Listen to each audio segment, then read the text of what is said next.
Bismillahirrahmanirrahim. Saya Ayu Aziza sebagai pemangku mata kuliah metode penelitian. Di sini akan menerangkan mengenai subbab dalam materi pertemuan pertama, yaitu mengenai langkah-langkah metode ilmiah.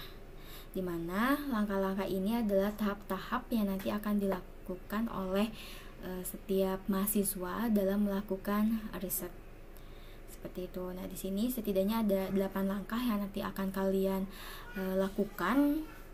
Di mana langkah yang pertama di sini adalah merumuskan masalah.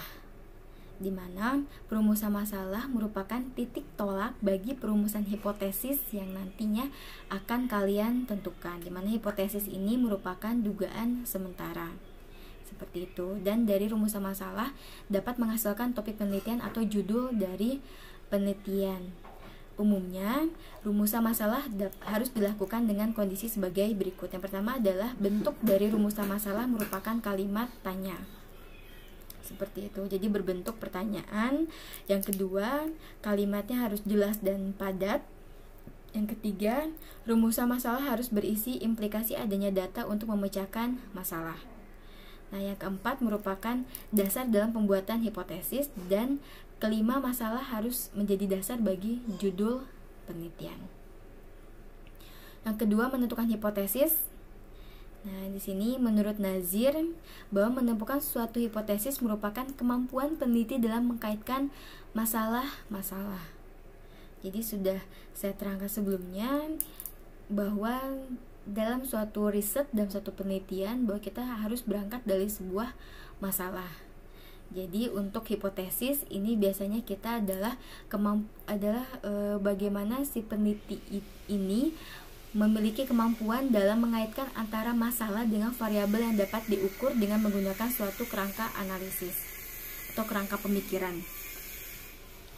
Nah, untuk yang ketiga di sini menetapkan variabel penelitian, di mana variabel penelitian adalah karakteristik yang dimiliki pada subjek penelitian yang bervariasi.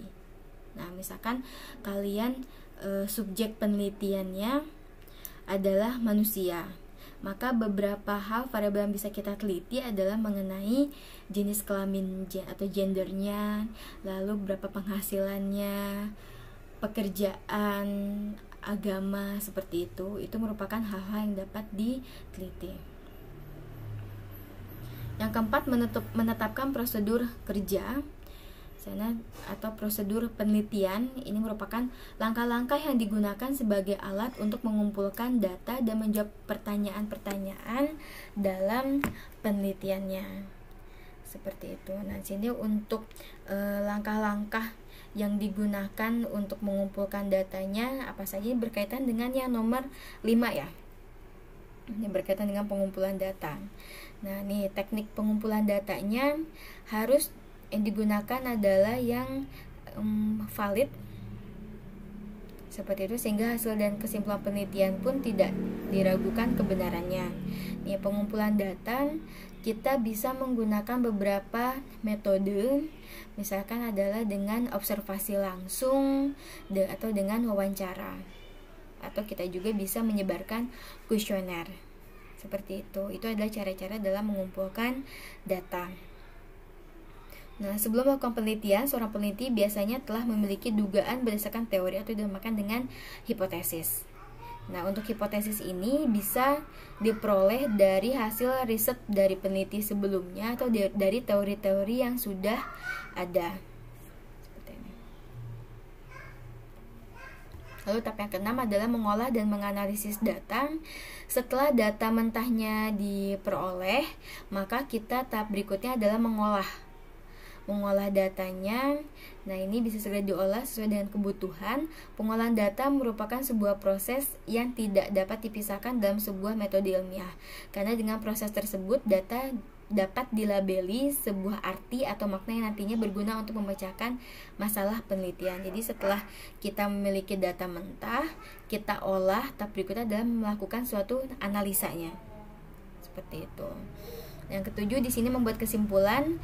Kesimpulan merupakan bagian penting dari setiap penulisan. Seringkali mungkin untuk mendapatkan gambaran umum yang baik dari suatu tugas dengan melihat secara singkat. Ini kita bisa lihat dari kesimpulannya. Maka di setiap jurnal itu di bagian awal itu ada abstrak ya, seperti itu, yang memuat poin-poin penting dari suatu riset. Dan yang paling akhir itu biasanya adalah bagian kesimpulan dan saran ya.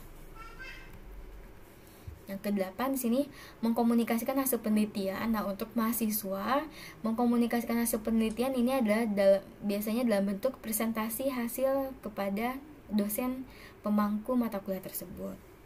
Seperti itu. Jadi setelah kita mengerti hasil dari penelitiannya, kita diharapkan dapat mengkomunikasikan hasil tersebut kepada masyarakat atau pada para pemangku kebijakan, seperti itu, seperti dosen.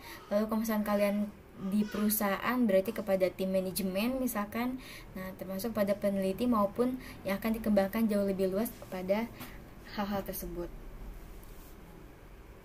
Oke, demikian untuk video pembelajaran di pertemuan pertama mengenai tahap-tahap penelitian. Mohon maaf apabila ada kekurangan dan kesalahan. Saya ucapkan terima kasih untuk perhatiannya.